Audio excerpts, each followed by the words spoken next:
Election commission ने revision की प्रक्रिया शुरू की है। अगर वो बता रहे हैं कि इसमें नेपाली बांग्लादेशी हैं तो ये बड़े चिंता की बात है, क्योंकि इसी इलेक्टोरल रोल से अभी 1-1.5 साल पहले पार्लियामेंट का चुनाव हुआ है। मोदी जी उसी इलेक्टोरल रोल से चुनकर प्रधानमंत्री बने हैं। तो क्या इलेक्शन कमीशन ये मान रहा है, स्वीकार कर रहा है कि जिस इलेक्टोरल रोल से लोकसभा का चुनाव हुआ उसमें बहुत सारे बांग्लादेशी या दूसरे गैर कानूनी लोग वहां पर उस इलेक्टोरल रोल में हैं।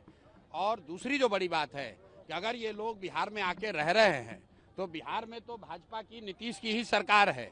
ये लोग कैसे रह रहे हैं, पुलिस प्रशासन क्या कर रहा है, ये भी चिंता का बात है। और कहीं ना कहीं नीतीश सरकार को जवाब देना चाहिए कि इतने लोग, जो इलेक्शन कमीशन कह रहा है, सरकार की संस्था कह रही है, सरकार की संवैधानिक संस्था कह रही है कि बहुत सारे नेपाली बांग्लादेशी यहाँ पर आके रह रहे हैं और उन्होंने इलेक्टोरल रोल में बजाता अपना नाम लिखवाया है।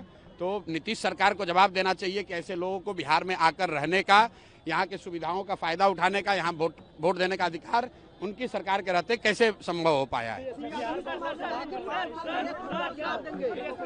आरोप लगाया है कि जो सुप्रीम कोर्ट का आदेश था उसको इलेक्शन कमीशन फॉलो नहीं कर रहा है। देखिए, तेजस्वी यादव क्या कह रहे हैं, नहीं कर रहे हैं, उसका कोई बहुत महत्व नहीं है।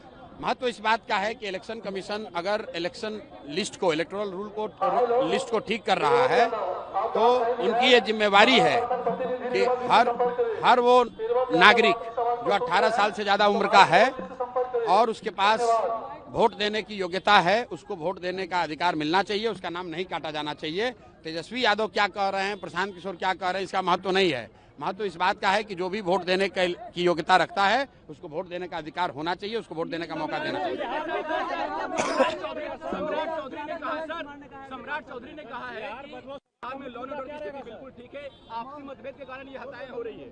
सम्राट चौधरी, लॉ एंड ऑर्डर पर सम्राट चौधरी का बोलना ऐसे ही है जैसे मैं क्वांटम फिजिक्स पे अगर कुछ बोलने लगूं। भाई, सम्राट चौधरी को लॉ एंड ऑर्डर का क्या समझ है?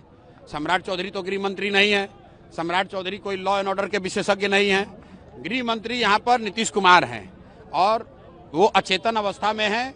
उनकी बुद्धि और उनका मानसिक और शारीरिक स्थिति ऐसा नहीं है कि उनको पता चले। सरकार का इकबाल खत्म हो गया है, जिसको जो मन आ रहा है वो कर रहा है। पूरे सरकार को 3-4 अधिकारी और 4-5 उगाही मंत्री चला रहे हैं, इसीलिए पूरे बिहार में ये दुर्दशा की स्थिति। इलेक्शन कमीशन ने रिवीजन की प्रक्रिया शुरू की है। अगर वो बता रहे हैं कि इसमें नेपाली बांग्लादेशी हैं तो ये बड़े चिंता की बात है। अभी 1-1.5 साल पहले पार्लियामेंट का चुनाव हुआ है।